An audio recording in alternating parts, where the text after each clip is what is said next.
The exile has crossed the northern gate. The guard's warning vanished beneath the first bell. Its deep note rolled across Frostfang like thunder trapped inside ice, shaking snow from the watchtower roof. Evelyn Carter stopped beneath the stone archway, one arm wrapped around the unconscious girl hidden inside her cloak. 7 winters had passed since she had last stood on northern ground, yet the border still remembered how to make her feel unwelcome. The iron band around her wrist bore the faded mark of exile, a crescent crossed by a single dark line. The younger guard stared at it and reached for the gate lever. "You cannot enter." Evelyn tightened her hold on the child. "She needs a healer. Then take her south. She will not survive another 10 miles. The second bell rang. A flock of blackbirds rose from the snow-covered pines. The guards looked toward the eastern tower, confusion replacing suspicion. That bell had not sounded in years. Then a third answered from the river wall, a fourth from the mountain pass. One by one, all 12 royal bells awakened, their notes crossing above the frozen city until the air itself seemed to speak. "Evelyn Carter." The child stirred weakly beneath her cloak. Evelyn looked down at Lily Cole's pale face and the thin black lines visible beneath the skin near her temple. She had seen those marks once before, on her mother during the final winter of her life. "Open the gate," Evelyn said. The older guard stepped back as though the bells had issued the order for her. "What did you do?" "Nothing." Her voice remained steady, although her heart had begun to pound. "The North has done enough without my help." The gates opened slowly. Beyond them, Frostfang climbed the hillside in gray stone and silver roofs, exactly as it had in her memories, and completely changed by 7 years of absence. People emerged from shops and houses, staring toward the towers. Some recognized her. She saw it in the way their expressions shifted from curiosity to disbelief. No one spoke her name. The bells were doing it for them. High above the city, inside the royal Great Hall, Alpha King Adrian Blackwood stood before the council beside Lady Victoria Hale. The formal announcement of their engagement waited on the table between them, sealed but unread. Adrian wore a black high-collared coat embroidered with the silver wolf of the North. At 32, he had grown broader through the shoulders, sharper through the face, and colder in the eyes than the young king Evelyn remembered.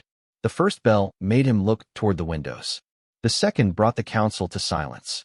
By the 12th, every pane of glass trembled in its frame. Chancellor Malcolm Reed rose from his chair. "A mechanical failure, Your Majesty." Elder Margaret Whitmore went pale. 12 failures do not speak the same name. Adrian turned toward her. "Whose name?" The bells answered before she could. "Evelyn Carter." Something passed across his angular face, too brief for the council to name. Memory. Regret. Fear. Margaret gripped her cane. "The bells do not welcome her," she said. "They are summoning her." At the northern gate, Evelyn crossed the boundary with Lily in her arms. The final bell struck, and pain flashed through Adrian's hand. He looked down. Beneath his pale skin, fine silver lines ran from his wrist toward his palm. As the bells fell silent, the lines darkened to black. 7 winters earlier, Evelyn Carter had stood in the royal infirmary with frost melting from her boots and a stack of records pressed against her chest. She was 18 then, young enough to believe that proof could protect the truth. The infirmary smelled of rosemary, clean linen, and the bitter silver tonic issued to every village along the northern border. Her mother, Grace Carter, had been the senior healer, known for hands that never shook and a memory sharper than any clerk's ledger. That winter, Grace began finding patients whose wolves weakened after taking the tonic. At first, the symptoms appeared harmless. Fatigue, chills, difficulty shifting. Then the black lines appeared beneath the skin. Grace ordered the medicine removed and sent 3 reports to the council. None received an answer. 2 days later, she became ill herself. Evelyn sat beside her bed through the night, watching the same dark marks spread across her mother's wrist. "The medicine was changed," Grace whispered. "Someone wants the North weaker than it knows." She pressed a small brass key into Evelyn's palm. "Find the original records." By morning, Grace could no longer speak. She died before the first bell. Evelyn used the key to open a locked cabinet beneath the infirmary archives. Inside, she found shipment logs, private council orders, and a series of supply seals bearing Chancellor Malcolm Reed's crest. The documents showed that the true tonic had been replaced with a cheaper silver mixture from a private warehouse controlled by his allies. Evelyn copied everything and carried the evidence to the royal chambers. Adrian Blackwood had been king for less than 3 months. His father's sudden death had left the northern houses suspicious, divided, and eager to test the young ruler. Adrian received her alone beside a tall window overlooking the frozen courtyard. He was 25, already broad-shouldered and severe, with dark hair and silver-gray eyes that missed little. Evelyn placed the records before him. "My mother died because of this." Adrian read the first pages in silence. His attention stopped on one shipment seal. "This mark is wrong," he said. Hope rose inside her. "Then you see it." Before he could answer, the chamber doors opened. Malcolm entered without waiting to be announced. He looked at the papers, then at Evelyn, and understood too quickly. "Your Majesty, the southern houses have already threatened to withdraw support," he said. "If this accusation becomes public, they will call it an attack on their trade agreements." Evelyn stared at him. "People are getting sick, and a kingdom may collapse if panic spreads." Adrian's jaw tightened. He knew the seal did not match. Evelyn could see it in the way his fingers rested on the false imprint.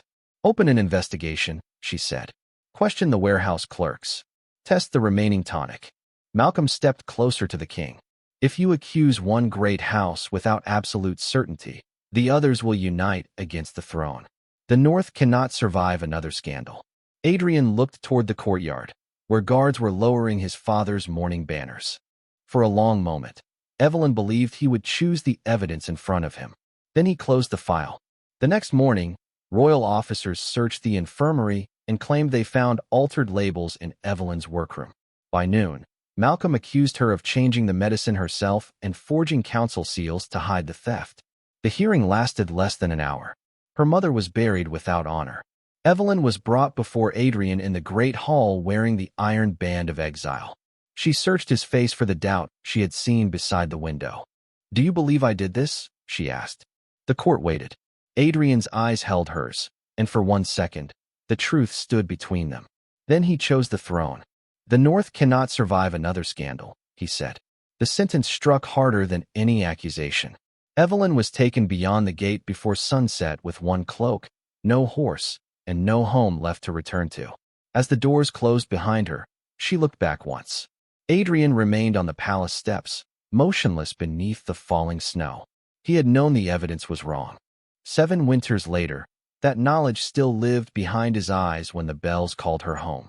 Beyond the northern border, maps became uncertain and laws became optional. Evelyn spent her first winter sleeping in abandoned barns, trading simple remedies for food and shelter. By the second, she had reached a small settlement called Willow's End, a village built between pine-covered hills where exiles, widows, and packless families lived without asking one another too many questions. No royal healer came that far south. No council wagon carried medicine there. Evelyn stayed because people needed her and because no one asked her to prove she deserved a place beside their fire. She turned an empty meeting house into a clinic with 6 narrow beds, shelves made from old fruit crates, and a stove that smoked whenever the wind changed. The villagers began calling her the Winter Healer. She disliked the name at first. It sounded like a legend, and legends often belonged to people who had stopped being human in the eyes of others.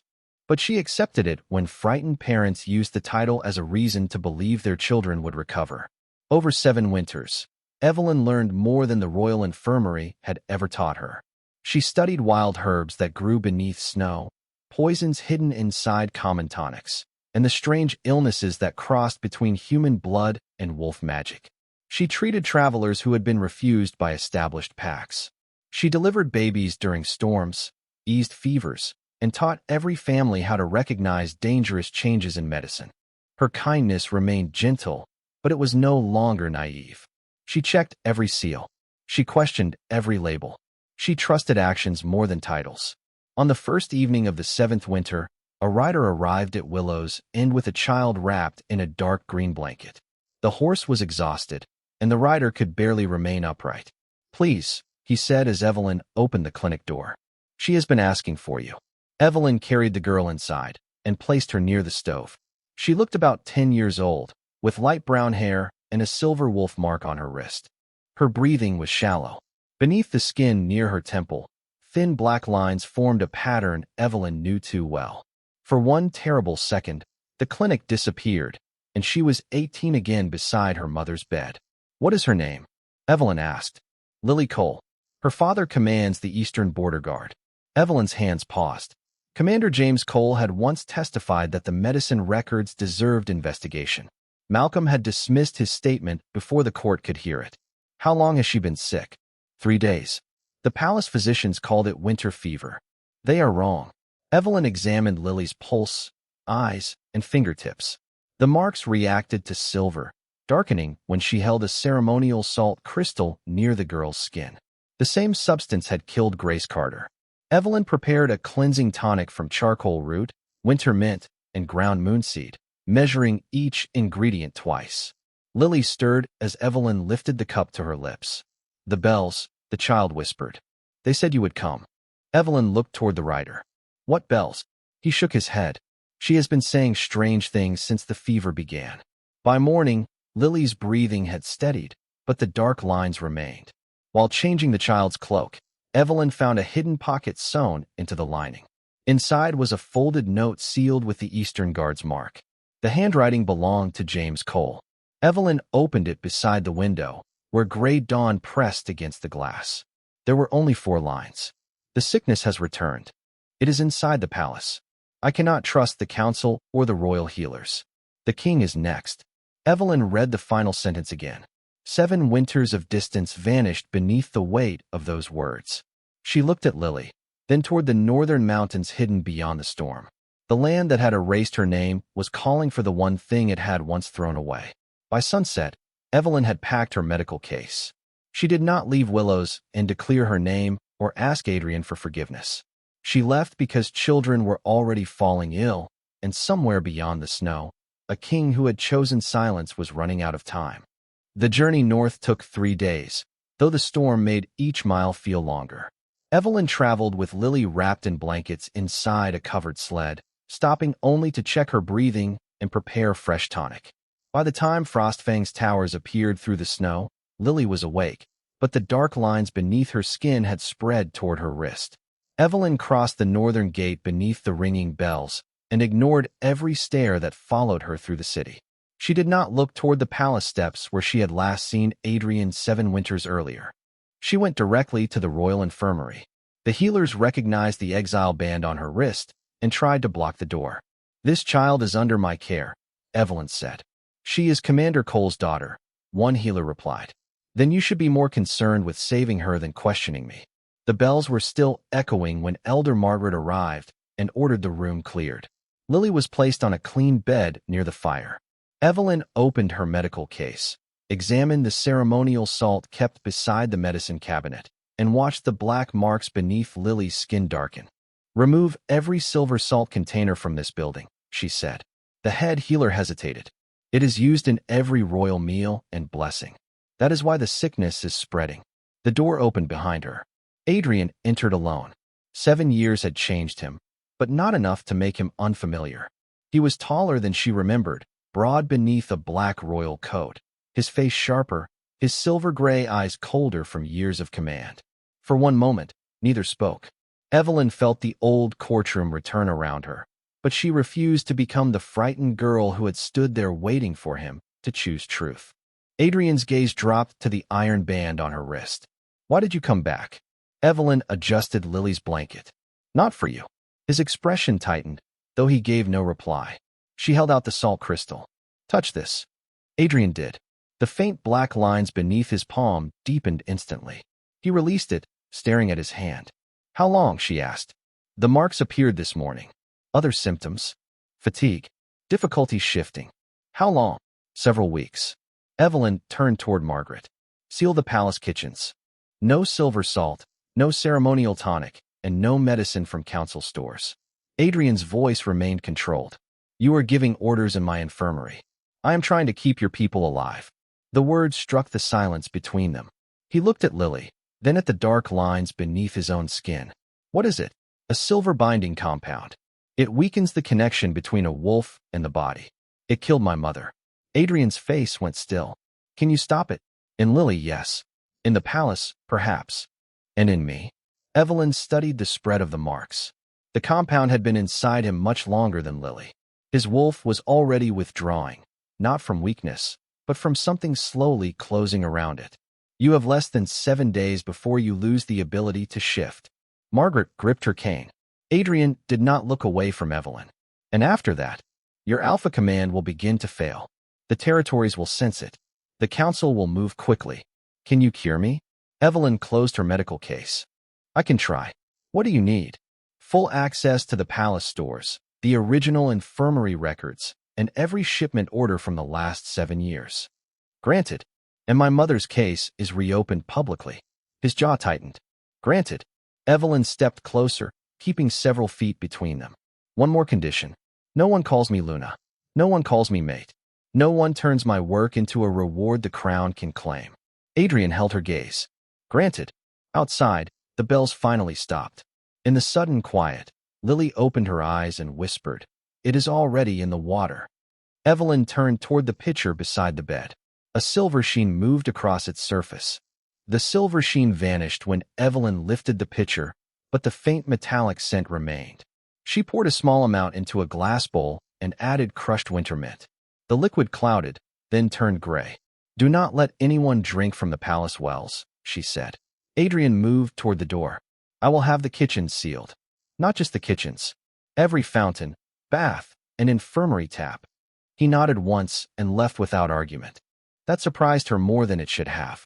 7 years earlier, he had chosen silence because it was easier than challenging the council. Now he was moving through the palace with urgency, ordering servants to close water lines and guards to collect every silver salt container. Evelyn stayed beside Lily until the girl's fever lowered. Then she followed Margaret into the old records room beneath the infirmary. Dust covered the shelves, but the shipment ledgers had been carefully rearranged. Too carefully. 7 years of records were missing from the central cabinet, replaced by identical blank volumes. "Someone prepared for this," Margaret said. Evelyn ran her fingers along the empty shelf. "Someone expected me never to return." Adrian joined them an hour later carrying 3 sealed boxes taken from Chancellor Malcolm's private archive. The black lines beneath his skin had climbed past his wrist, though his expression remained controlled. "These were marked as ceremonial inventory," he said. Evelyn opened the first box. Inside were invoices for silver salt, each one approved under different merchant names but routed through the same private warehouse. The second box contained healer reports describing weakened shifts, unexplained fatigue, and dark markings in villages across the north. Every report had been stamped resolved. The third held Grace Carter's original case file. Evelyn stopped breathing for a moment. Her mother's name appeared on the first page, followed by a note in Malcolm's handwriting. "Removed from public archive." Adrian saw it. "I should have found this." Evelyn closed the file. "You should have looked." He accepted the words without defense. "You are right." The simplicity of his answer unsettled her. She had imagined his apology through 7 winters, and in every version, she had known exactly what to say. The real man before her did not ask to be forgiven. He only stood beneath the weight of what he had failed to do. "Sit," she said. Adrian looked toward the records table. "I am fine. You are not." He obeyed. Evelyn mixed a cleansing tonic from charcoal root, moonseed, and the last of her winter mint. As she wrapped a warm cloth around his wrist, she felt the tension in his hand. His skin was cold. "Your wolf is pulling away from the poison," she said. "That is why shifting feels difficult. Can you bring it back?" "Only if we stop the source." He watched her measure the tonic. "You still help people who failed you. I help people who are sick. That is not the same thing." Evelyn met his eyes. "Do not mistake my work for forgiveness." "I do not." He drank the tonic without complaint. For several minutes, neither spoke. Outside the archive, footsteps echoed as palace staff carried contaminated water away. 7 years ago, Adrian said, "I knew the seal was wrong." Evelyn's hands went still. "I remember.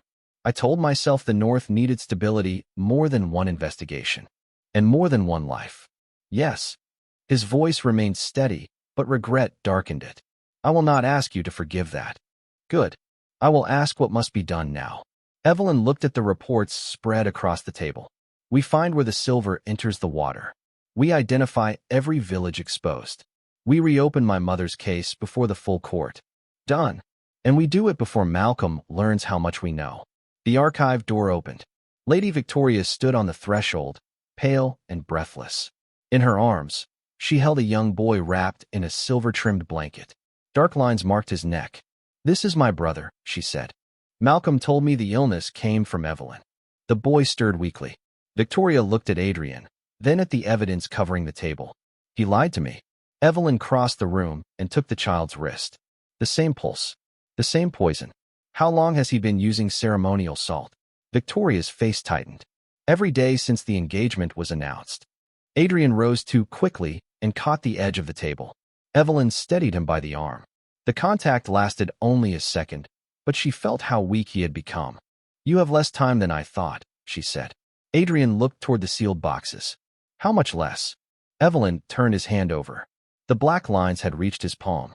3 days. By sunrise, the great hall had become an infirmary, a courtroom, and a place of reckoning. Tables once reserved for council feasts now held sealed water samples, medicine ledgers, and rows of silver salt containers collected from across the palace. Evelyn stood beside the central table, with Lily resting nearby, and Victoria's younger brother under the care of 2 trusted healers. Adrian remained at the head of the hall, pale but upright, one hand hidden beneath his black coat, where the dark lines had reached his forearm. Malcolm entered with 6 council members and stopped when he saw the evidence. "What is this?" he asked. "A public examination," Adrian said. His voice was quieter than usual, but every person in the room heard it. "Of the water, the medicine, and the records you removed." Malcolm's expression hardened. "You are allowing an exiled Omega to direct the royal court while you are visibly unwell. I am allowing the only healer who identified the illness to speak." Evelyn placed 3 bowls before the council. The first contained clean well water. The second held water from the palace kitchens. The third came from the ceremonial fountain used during royal blessings. She added winter mint to each. The clean water remained clear. The other 2 turned gray. A murmur spread through the hall. "The compound enters through the silver salt used in rituals and royal meals," Evelyn said. "It weakens the wolf over time. Children show symptoms first. Strong alphas take longer, which makes the source harder to detect." Malcolm looked toward Adrian. "Or she prepared those samples herself." Victoria stepped forward. "My brother became ill after using salt supplied through your office. Your grief has made you careless." "No," she said. "Trusting you made me careless." Malcolm turned to the council. "This woman has every reason to seek revenge. She returns after 7 years, and suddenly the king falls ill." Evelyn did not answer him. She opened Grace Carter's original file and placed it beside the false version. The shipment seals do not match. The reports were altered. The private warehouse belongs to merchants tied to Chancellor Reed. "Forged," Malcolm said. Adrian reached for the edge of the table as weakness passed through him. The court noticed. Malcolm noticed too. "Your Majesty, you are not well enough to judge this matter." "Then perhaps you planned the timing carefully." Adrian's silver-gray eyes remained fixed on him. Malcolm lifted one hand toward the guards. "For the safety of the crown, Evelyn Carter must be removed." No guard moved. The silence stretched. Then the great doors opened. Commander James Cole entered carrying a wooden case beneath one arm. Behind him came healers, border riders, widows, farmers, and former exiles from settlements across the north. Each person held a small silver bell. James placed the case before Evelyn and opened it. Inside were copies of reports sent over 7 years, every one describing the same illness, and every one ignored by the council. "These people came because she treated them when the palace would not," he said. Malcolm looked across the crowd. "This is an organized challenge to royal authority." Elder Margaret stepped forward. "No, it is testimony." One by one, the people raised their bells. A healer from Stone Creek spoke first. "She saved my son." A border widow followed. "She crossed 10 miles of snow to reach our village." A farmer lifted his bell. "She taught us how to identify the false tonic." Soon the hall filled with voices, not shouting, but naming the lives Evelyn had touched. Adrian watched her as understanding settled over him. The North had carried her name through every place the court had failed to reach. Malcolm backed toward the council dais. "You cannot trust stories over law." Margaret looked at the bells. "The law is older than your office." She opened a silver-bound book and read aloud. When the crown cannot protect the North, the bells may call the one whom the people trust to stand in its place. The first bell rang, then another, then hundreds. Their sound filled the hall until even Malcolm could not speak above it. Adrian's knees weakened, but he remained standing. Evelyn looked at the dark lines beneath his skin and knew time was almost gone. As the final bell faded, she turned toward the ceremonial fountain. "The source is beneath the throne room," she said. "And if we do not reach it before midnight, the king will not be the only one who loses his wolf." The passage beneath the throne room had not appeared on any modern palace map. Elder Margaret found it in the oldest royal plans, hidden behind a carved stone panel beneath the ceremonial fountain. Adrian ordered the hall cleared, then followed Evelyn, James, Victoria, and two trusted healers down a narrow staircase lit by oil lamps. The air grew colder with every step. At the bottom, they entered a circular chamber where silver pipes crossed the walls like frozen branches. In the center stood a stone basin filled with dark water. Bags of ceremonial salt were stacked around it, each marked with Malcolm's private warehouse seal. Evelyn knelt beside the basin and tested the water. Winter mint turned black the moment it touched the surface. "This feeds every fountain in the palace," she said, "and the overflow runs into the city wells." Adrian gripped the stone railing. The dark lines had reached his shoulder, and his breathing had become shallow. "How do we stop it?" "Close the main valve, drain the basin, and replace the contaminated pipes." James pointed toward a large silver wheel fixed behind the basin. "That controls the flow." Adrian stepped toward it, but Evelyn blocked his path. "You can barely stand. The wheel is sealed to the Blackwood bloodline. Only the reigning king can turn it." Margaret confirmed it with a quiet nod. Adrian placed both hands on the wheel. It did not move. The silver compound inside him reacted to the metal, darkening the marks beneath his skin. Evelyn reached into her medical case and removed the strongest cleansing tonic she had prepared. "Drink this first. Will it cure me?" "No. It may give you several minutes." Adrian drank without hesitation. As the tonic took effect, Evelyn wrapped his hands in treated cloth to reduce contact with the silver. He tried again. The wheel shifted an inch. Water thundered through the pipes, then slowed. Above them, distant bells began to ring across the city. One from the eastern wall, another from the river district. Soon dozens answered. "Why are they ringing now?" Victoria asked. Margaret looked toward the ceiling. "Because the people know she is below the palace trying to save them." Evelyn felt the sound travel through the stone. For 7 years, small silver bells had carried her name from clinic to village, from border post to winter shelter. The royal bells had not awakened by magic alone. They had answered hundreds of people who remembered the healer the court had erased. Adrian heard it too. "The North never forgot you," he said through a strained breath. Evelyn held the treated cloth tighter around his hands. "You did." "Yes." The answer came without excuse. "I chose to." The wheel turned another quarter. The dark water began draining from the basin. Adrian's knees weakened, but he refused to release the handle. Evelyn placed her hands over his, not to forgive him, but to keep him steady. "Finish it." Together they forced the wheel through its final turn. The pipes shuddered, and the poisoned flow stopped. Clean reserve water rushed into the system from a separate channel. Above them, the bells changed rhythm, no longer urgent, but steady and bright. James opened one of the salt bags and found a ledger hidden beneath the top layer. It listed 7 years of deliveries, payments, and council approvals, all signed by Malcolm Reed. Victoria stared at the pages. "This proves everything." Adrian leaned against the wall, his strength fading. Evelyn checked the lines on his neck. They had stopped spreading, but they had not begun to fade. "The source is closed," James said. "Then why is he not recovering?" Evelyn looked at the basin. A thin layer of black crystal remained at the bottom, shaped like a crescent moon. Her mother's notes returned to her. The poison could be removed from water, but once it reached the wolf, only an unbroken bond to the north could draw it out. Evelyn looked toward the bells sounding above them. "Because the cure was never only medicine," she said.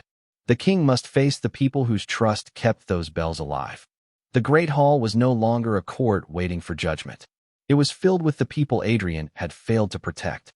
Farmers stood beside palace healers. Border families gathered near former exiles.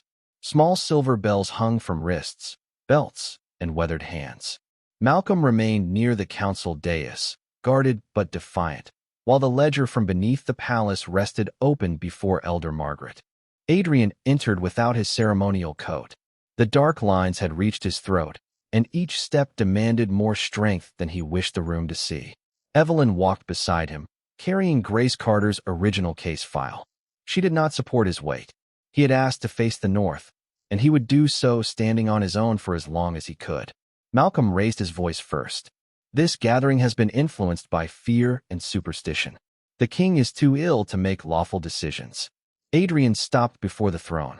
7 years ago, I was not ill. The hall fell silent.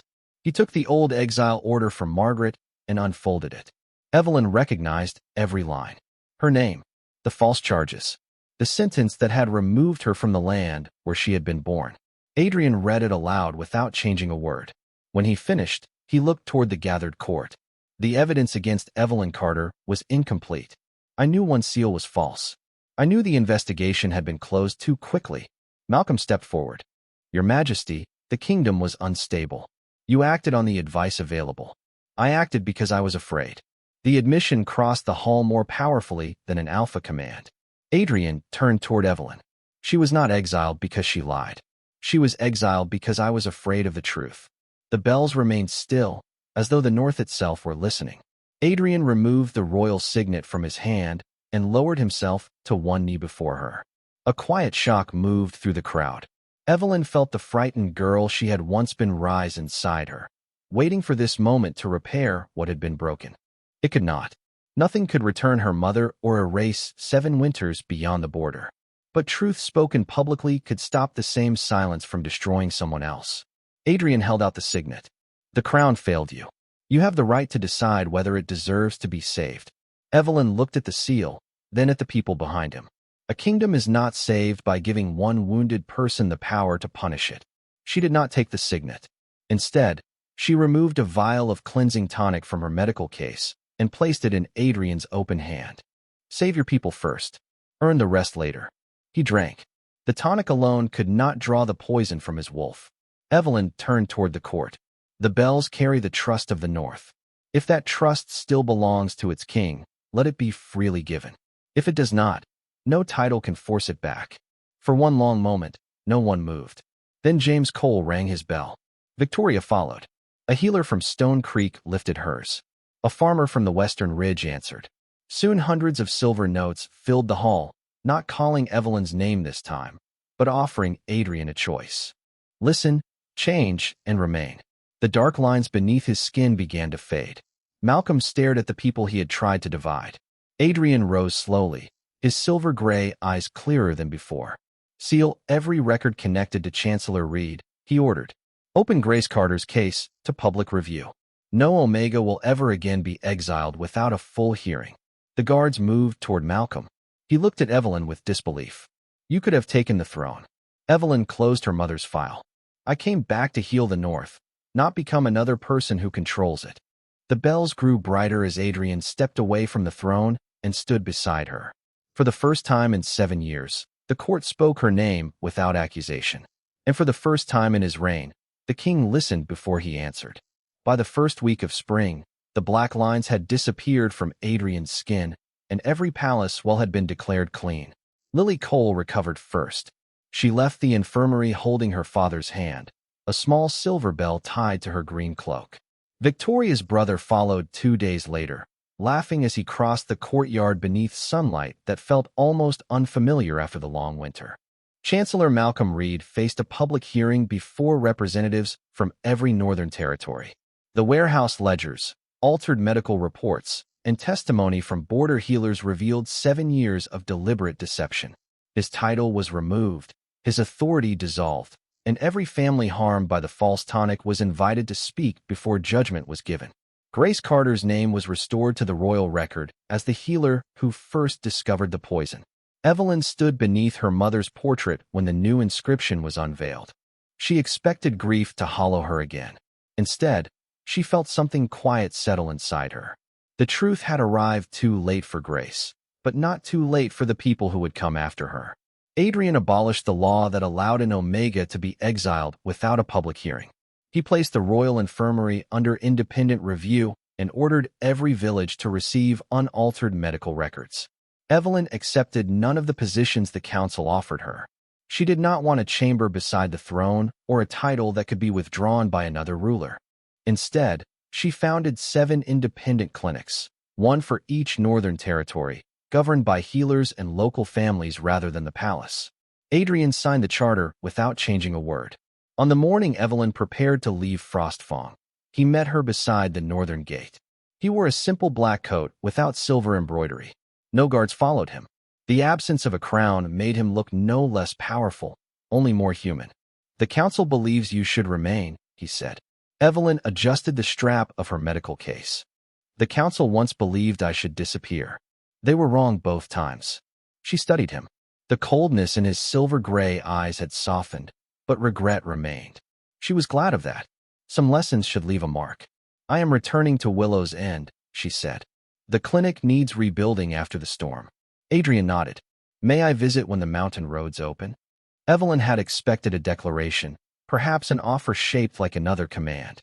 Instead, he asked as though her answer could truly be no. "Come without a crown," she said, "and without a council schedule." "Agreed. Bring medicine." "How much?" "Enough to prove you understand why you are coming." A faint smile touched his face. "Then I may need a larger wagon." Evelyn almost smiled back. Almost. She crossed the gate where 7 winters earlier she had been sent into the snow with nothing. This time, people lined the road. Healers, guards, shopkeepers, and families from the border stood beneath silver ribbons tied to the trees. No one bowed. They simply made room for her to pass. Weeks later, spring reached Willow's End. Snow melted from the clinic roof, and the first green shoots appeared beside the steps. Evelyn was organizing medicine when someone knocked.